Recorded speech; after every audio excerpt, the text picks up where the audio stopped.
Bonjour à tous, on se retrouve pour un nouvel animé de la saison estivale 2025 avec le professeur particulier de la fille du duc, qui est un animé bon, qui a l'air...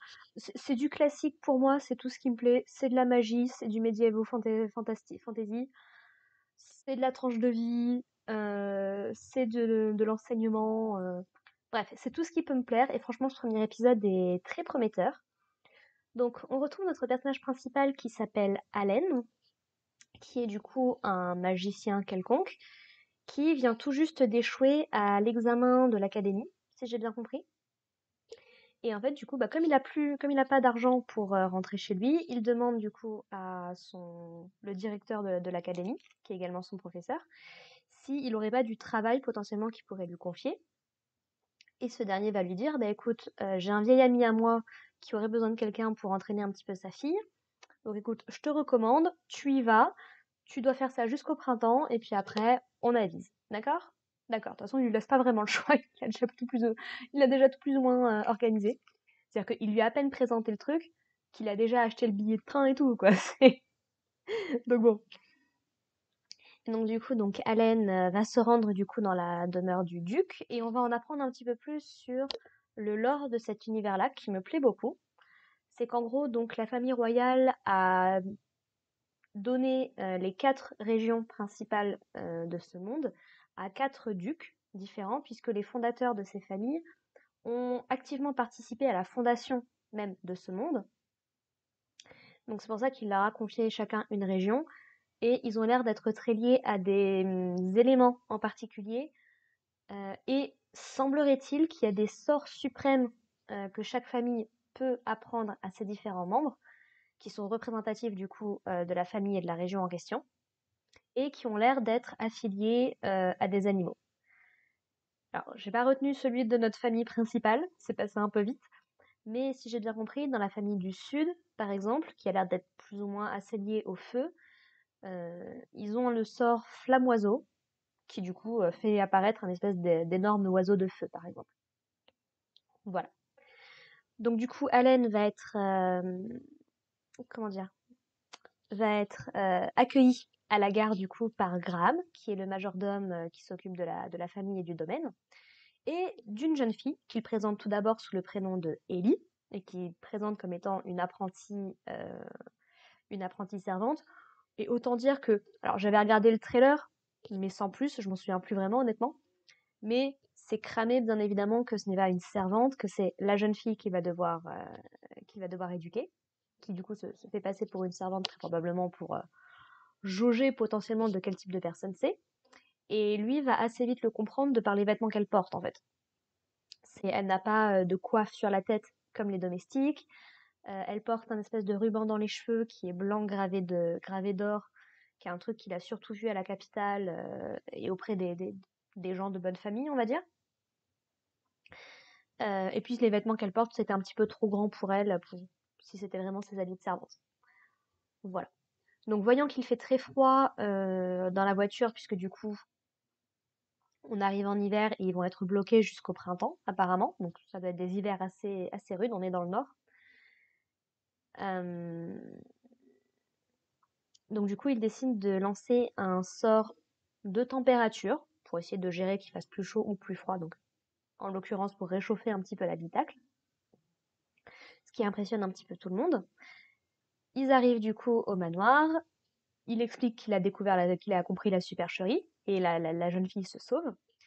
Et du coup, donc, il rencontre une deuxième jeune fille, la vraie Ellie, la vraie domestique, qui a pas l'air de vraiment trop comprendre ce qui s'est passé.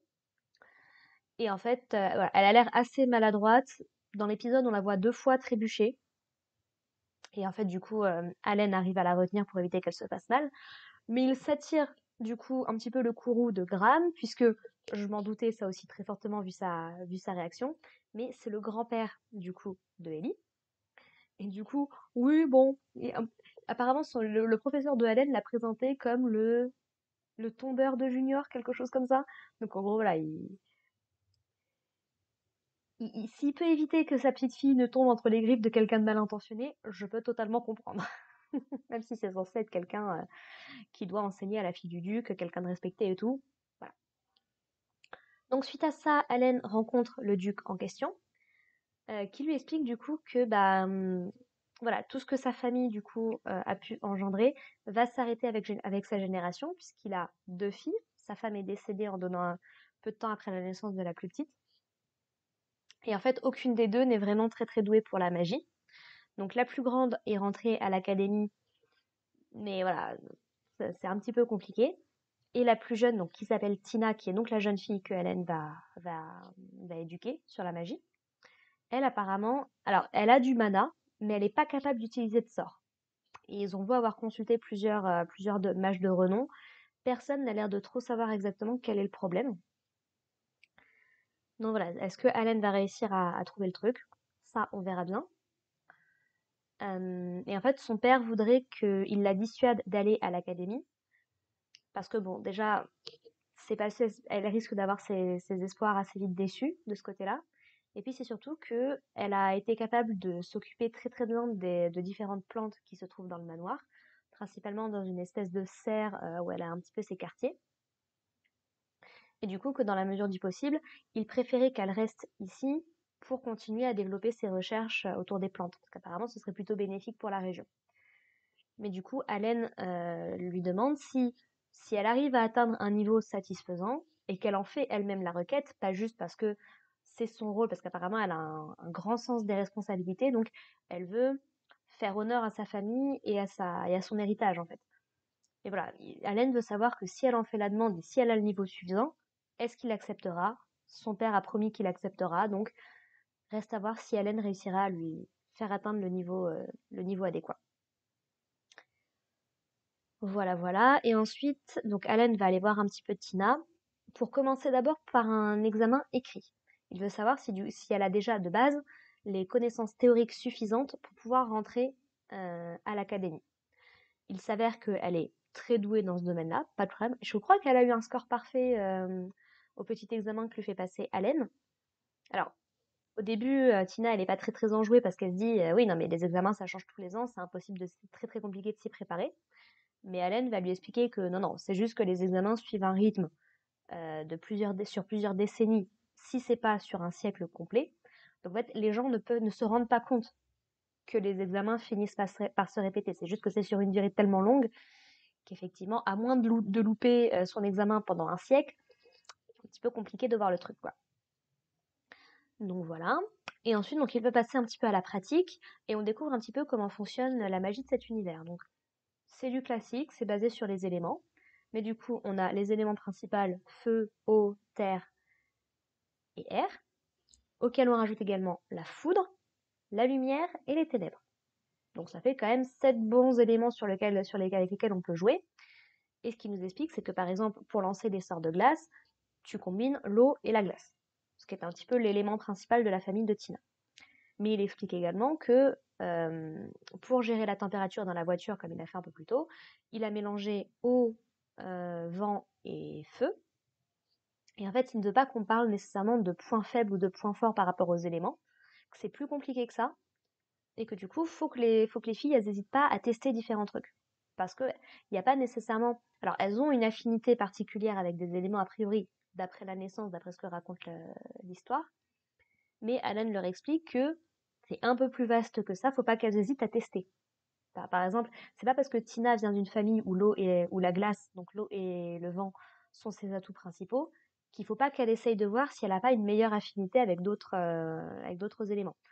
Parce que peut-être que c'est ça qui coince, c'est le fait que elle n'utilise pas les bons éléments. Si t'as pas d'affinité avec, c'est plus compliqué. Ça me rappelle beaucoup, par exemple, Naruto, la partie Naruto Shippuden, quand il essayait un petit peu, quand on a introduit justement vraiment cette notion d'éléments affiliés au chakra et aux techniques des personnages, où vraiment, si tu n'utilises pas l'élément avec lequel tu as le plus d'affinité, forcément, ça risque d'être un petit peu plus compliqué.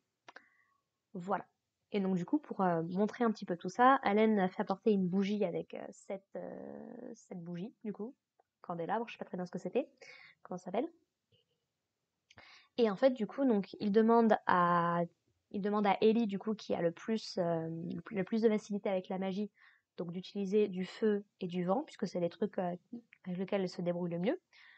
Donc elle s'est lancée quelques sorts basiques et lui dit qu'en fait elle a le niveau pour entrer à l'académie. Si elle est déjà capable d'utiliser 2 éléments, franchement à son niveau c'est très très bien. Donc ensuite il décide de faire essayer Tina, donc qui arrive à manipuler du mana, donc il se passe quelque chose dans son corps clairement. Le cercle qu'elle est capable de produire pour lancer son sort est très bon, donc c'est pas un problème à ce niveau-là. Mais quand elle essaye vraiment de manifester sa magie, le cercle a l'air de se diviser en plusieurs cercles avant de disparaître. Donc voilà, est-ce que ça va être un problème un petit peu à la ReZero, pour ceux qui ont suivi? C'est-à-dire que il y a quelque chose qui est bloqué au niveau, à ce niveau-là peut-être, sait-on jamais. Et du coup, donc, Allen, pour leur redonner un petit peu courage, décide d'utiliser tous les éléments en même temps pour allumer une bougie avec un élément différent. Et il cristallise un petit peu ça sous forme de fleurs pour donner, comme il le dit, un aspect un peu plus élégant. Voilà. Et ce qu'il explique à demi-mot, c'est que lui aussi était considéré comme un raté. Lui aussi n'était pas très très doué en magie.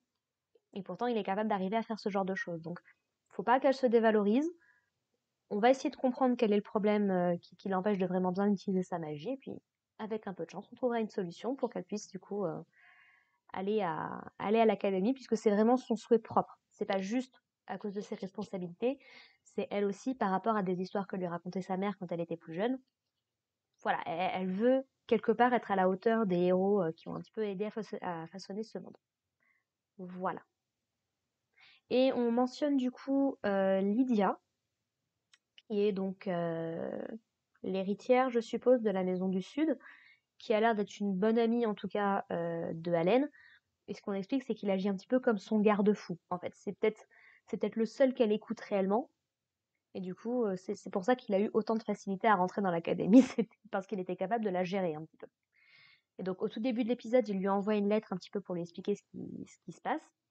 Et l'épisode se termine avec cette fameuse Lydia, du coup, qui dit qu'elle ne le pardonnera pas parce qu'il est parti sans la prévenir, quoi. Voilà. On verra bien sur quoi part l'histoire à ce niveau-là. Donc ouais, non, franchement, un premier épisode, ma foi, très sympathique, un univers qui est clair.